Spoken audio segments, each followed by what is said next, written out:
So I'll just get into it.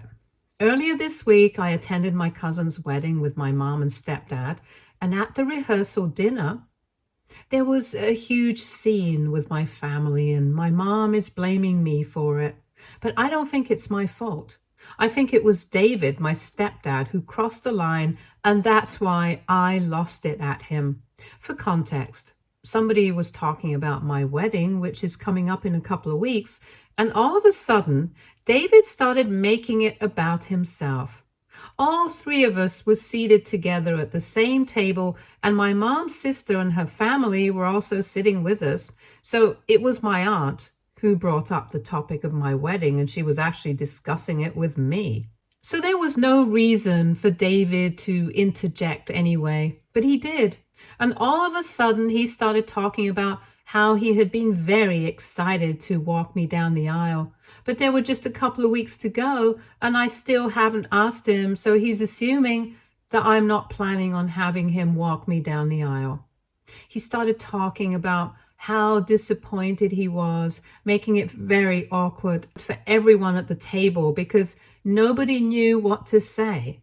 And then all of a sudden, he actually started tearing up. Under ordinary circumstances, people might have felt bad for him, but I didn't feel bad for him at all because I knew exactly what he was trying to do. He was trying to make me feel bad for not asking him to walk me down the aisle because right now I was his only shot at walking anyone down the aisle at all, since neither of his own daughters are close to him. So he had been feeling very emotional about all of this, and my mom had told me about it already. She had even tried to convince me to ask him to walk me, but I refused because David had only been a part of my life for the past 5 years. If he had been my stepfather for most of my life and actually being a father figure to me, I might have considered asking him, but that's not the case. I didn't even meet him until I was 18, and my mom started dating him. So I don't know why they were even expecting me to ask him. Besides, I'm not some replacement kid that he has as a backup. My own father passed away when I was 13, and in honor of him, I'm going to walk down by myself because nobody can ever replace him for me. So my mom had some guts even asking me to entertain the idea of having David walk me, especially when she knew whatever I was planning on doing. On top of that, when she knew that I wasn't okay with David having these sorts of expectations from me, she should have discouraged him from pressing the issue further. But at the rehearsal dinner, when David started tearing up, she took a very accusatory tone with me and said that given the fact that he's my stepdad, this is the least that I can do for him, and at least ask him to walk down the aisle at this point since he's crying, and this obviously means a lot to him. That's when I finally snapped. Until then, I was still holding back because I didn't want to ruin my cousin's rehearsal dinner with an outburst. But they had been getting on my nerves about this for the past couple of weeks, and I just couldn't handle this anymore. So I told him off then and there. I called him out on his behavior and said that he was just being a huge phony because I knew exactly what this was about. He was just upset that he was never going to get the opportunity to be the kind of father that others are, and nobody else's fault but his own. I've spoken to his other daughters. Both of them are slightly older than me and are already married. I've met them several times over the past few years, and they are really nice people. We get along well, and they've also confided in me about how they are not very close to David because he was always uninvolved in their lives and always kept his distance from them, even when they were kids. And after he divorced their mother when they were in the middle school, he was supposed to spend the weekends with them. But even then, he would cancel quite frequently, and slowly they just grew apart. Only recently did he start trying to get back into their lives once again, but it was too late. They are used to living without him now and have shut him out. And they have told me that judging by his behavior around me, they could see that he was trying to be more of a dad to me, even though I was already a grown adult, because he was trying to make up for lost time with his own daughters.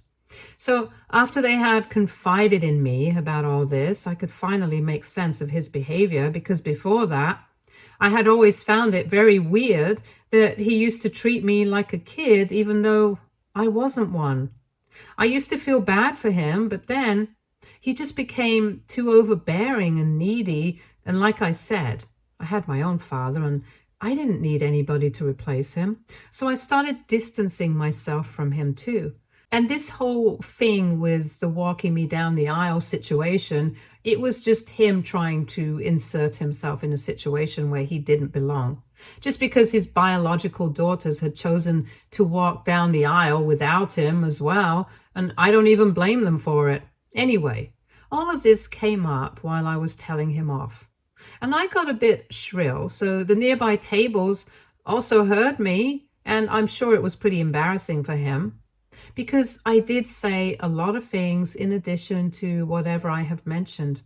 I called him phony. I told him that he had failed at being a father and there was no point in trying to be my dad now, because I wasn't looking for a replacement anyway.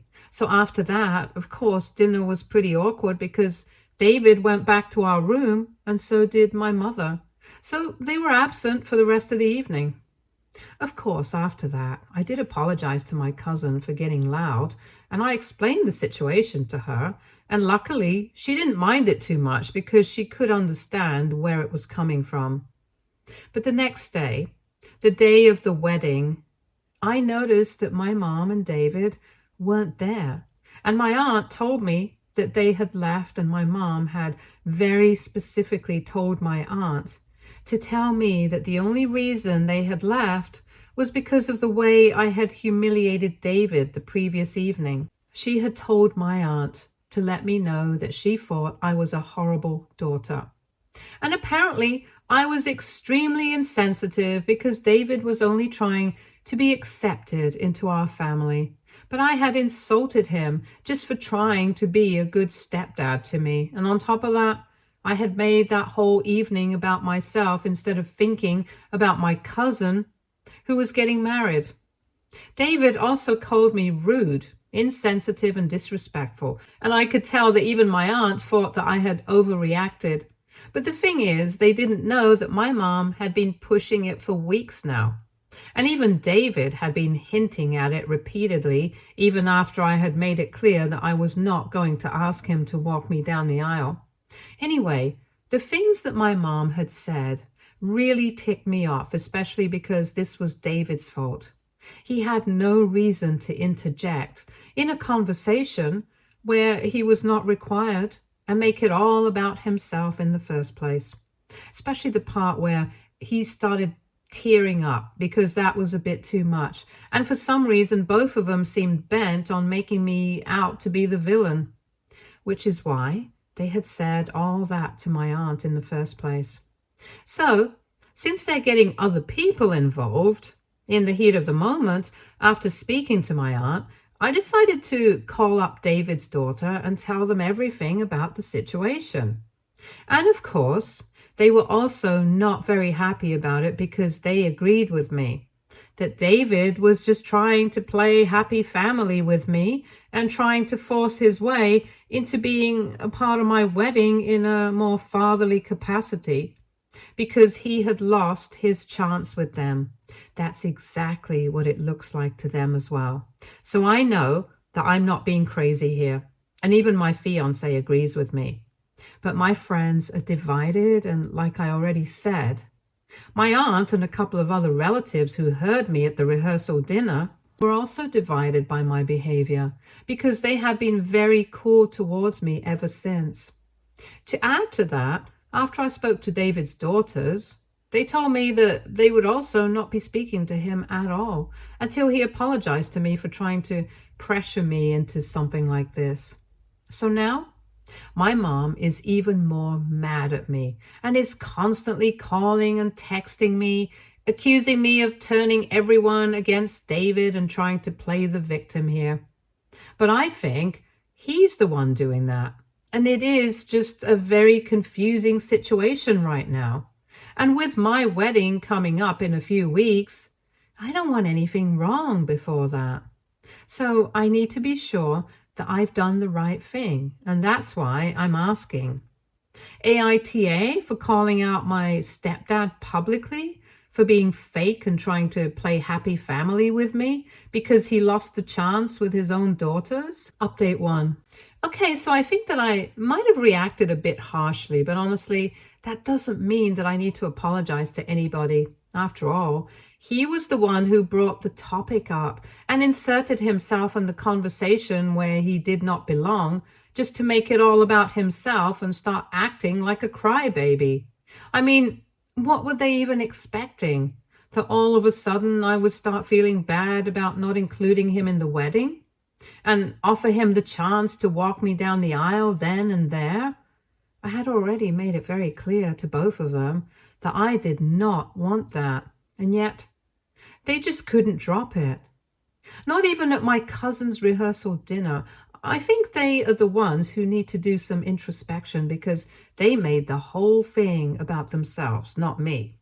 But anyway, I'm really grateful to everybody who responded to my post and gave me advice. The past few days have been difficult for me, especially given the fact that the wedding is coming up and I really don't want people turning against me before the biggest day of my life. It's just going to make everything more stressful for me.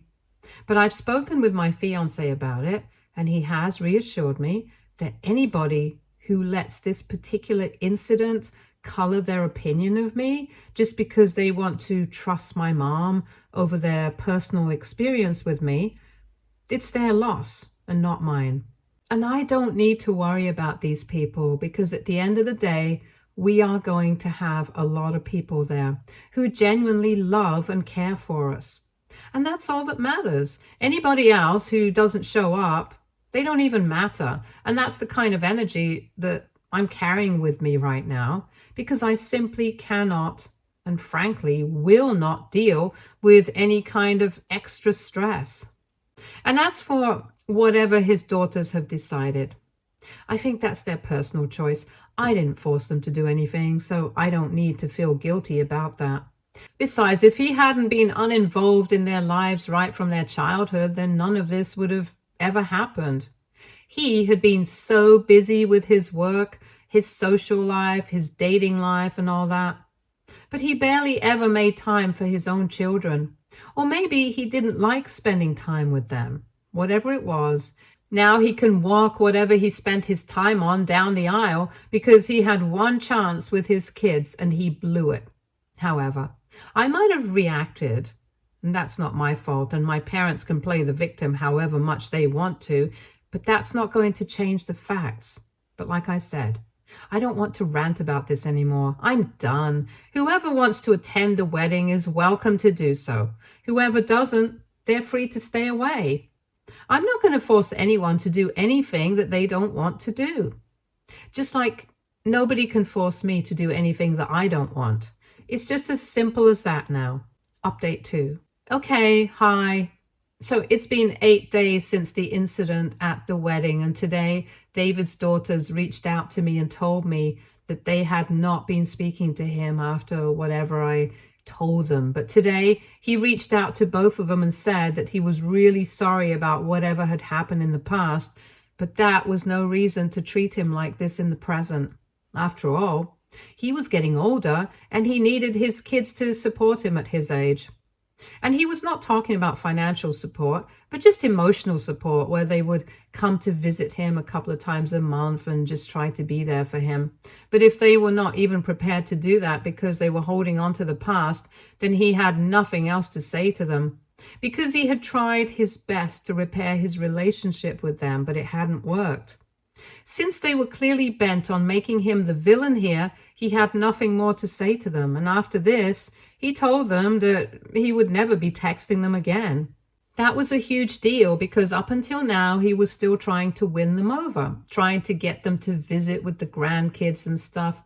So him giving up on this was a pretty big deal. But they told me that they don't mind it because they're not attached to him in the first place.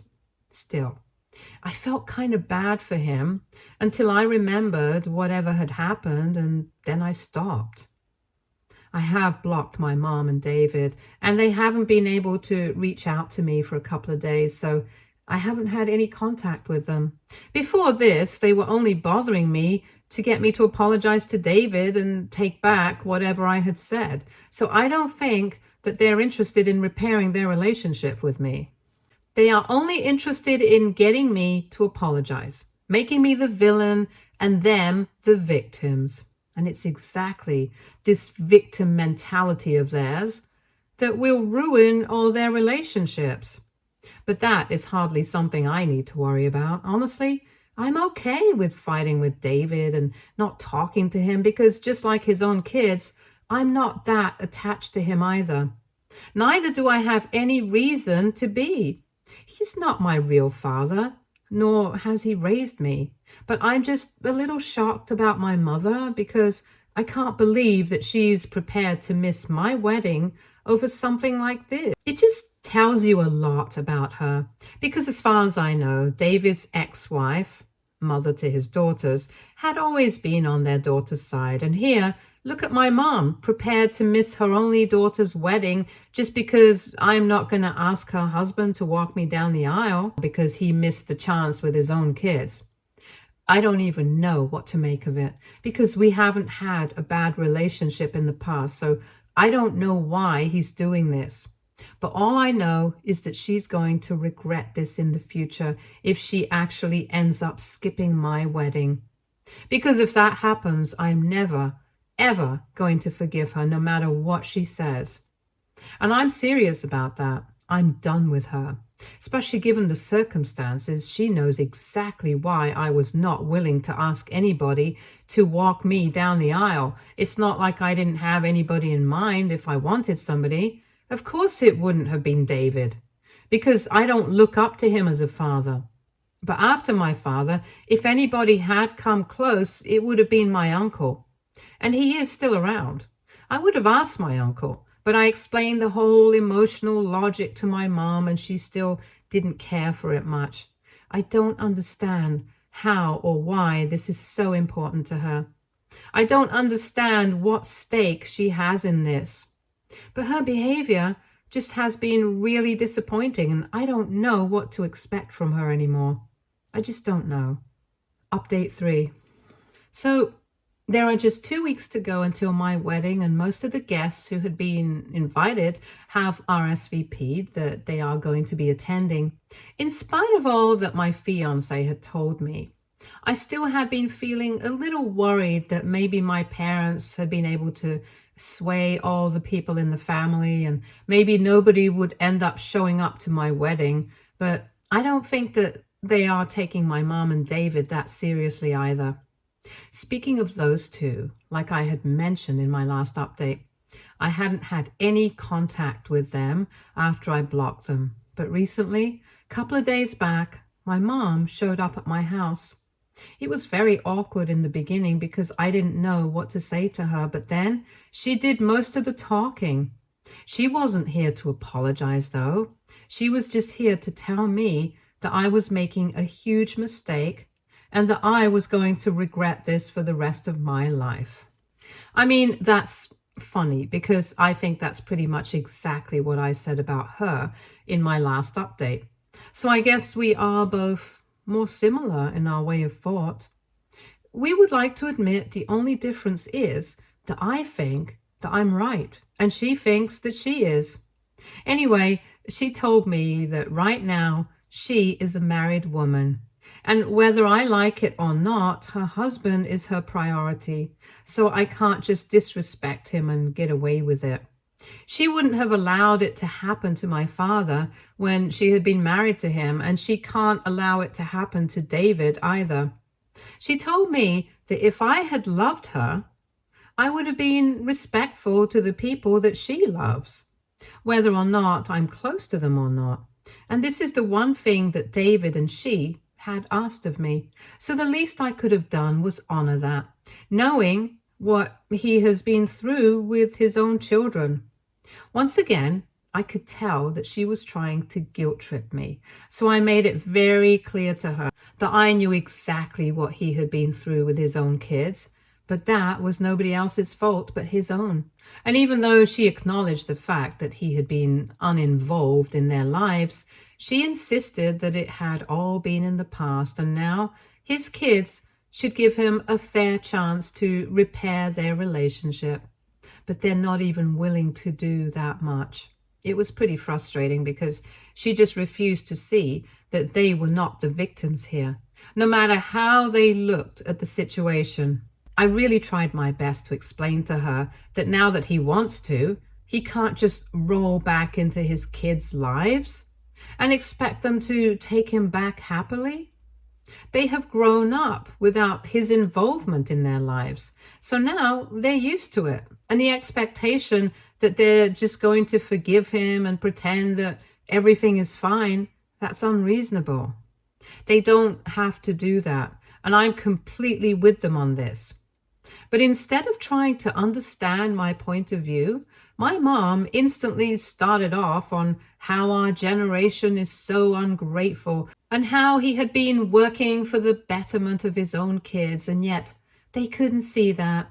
They just had to make him the villain, and I couldn't stand it. There was obviously no talking to her. In her head, nothing could change the fact that she and David were the victims here. And so, after a while of letting her rant, I told her that we were done here. I really don't have anything more to say to her, and I don't think that she had anything new to add to this either. She had already said that I would regret this, and I told her that I was fine with regretting it. Because whatever the situation was, I was not going to go back on my word and ask David to walk me down the aisle just because she thought that that's what I should do. I'm going to do what I want to do. And she doesn't have the right to tell me and boss me around. And even with me, she tried to play the ungrateful card, saying that she had done everything to raise me to be a good kid, and yet I couldn't do this one little thing for her, and that would make her and David so happy. And I told her that I don't have to make them happy, that this is my wedding day we're talking about, and it's about me, not about them. Besides, I really am grateful for whatever she had done for me after my dad passed away. But that doesn't mean that I have to do everything that she says, especially considering the fact that she's my mother and she pretty much had to take over. She owed it to me because I was her child, and it's not like I tried to make her life difficult either. I tried my best to be a good kid and always tried to do right by her, so I could use the same logic for her now that I'm declining this one request. Why can't she take it? Anyway, after a while, we were just talking in circles, so I asked her to leave. And she told me that if she leaves, she's never going to come back again. She's not going to attend my wedding, and she's just never going to talk to me again. I got a little choked, but I told her that I was fine with that, and then she left. And then I had a good cry, and after my fiancé came back home since he had been out with his friends, I explained everything that happened to him as well, and I realized that no matter how angry I was with my mom, I'm still going to miss her at my wedding. But he made me realize that I had taken a stand for myself, and I should be proud of myself because it's not easy to stand against your own family. He comforted me, and I'm really grateful for that because otherwise I might have just given in to my mom's demands, only to have her at my wedding, to be honest. But luckily, that didn't happen, and I'm going to stand by what I said. I'm not going to go back on my word no matter what happens. Update 4. Hey, so there's just a couple of days to go before my wedding, and today I received a call at work from a number I did not recognize, and at first I thought about not answering because my gut feeling told me that this was either David or my mom, and I didn't want to speak to either of them. But then they just kept calling again and again, so at one point I decided that I should just block the number, but for some reason I ended up picking it up, and just as I had expected, It was David on the other end. And to my surprise, he told me that he was not calling to demand that I let him walk me down the aisle or anything else, but he was just trying to get through to me so he could tell me that my mom was miserable. Apparently, ever since our last interaction, she had been really distraught and had become very quiet and distant. She was always very upset that she was not going to be attending the wedding, and she was even more upset that I was fine with that. So now he was calling me to ask if I would just contact her and ask her to come to the wedding, and he didn't even want anything else. He just wanted me to talk to her for a bit, ask her to come to the wedding, and that's it. And as much as it hurt me, I had to decline, because if she wanted to come to the wedding, she would have to contact me herself. I hadn't done anything wrong. I haven't said anything to hurt her, so if anything, she should be the one coming up to me. I already have a lot on my plate. I don't want to deal with this right now, and that's what I told David. If they wanted to attend the wedding, I was open to that. But other than that, I was not going out of my way to make it up to my mother, especially when I hadn't done anything wrong. And before he could say anything else, I hung up, because honestly, I have tried my patience with my mom. I just can't do this anymore. If she wants to attend the wedding, she's more than welcome to do so as a guest. But I'm not going to talk to her, convince her to come and all of that. It's not my fault, and I'm not obliged to do anything. She's miserable only because she created a situation where she feels like this. So unfair for David to expect me to reach out to her, and I'm definitely going to stand by that. Update 5. So I got married a couple of days ago, and it went well. My mom and David did not attend though, and I was a bit sad about it in the beginning, but then as the day went on, I completely forgot about that because I had so much fun. And after all, it was my wedding day. It was supposed to be about me. So I made sure that I didn't think about any of my problems, because my fiance made it much easier, and I really lucked out because he's a wonderful person and he made sure that I had the best day ever. Now, in a couple of days, we're going to be leaving for our honeymoon, and I can't wait. As for my mother, clearly she has already decided that she doesn't want me in her life. And I'm fine with that. It may be a bit sad, but I can't change it, nor do I want to do anything about it. I have accepted things as they are, and I'm just going to move on. So this honeymoon trip is going to be a much needed relief from everything. Stay tuned for more stories from our girl relationships.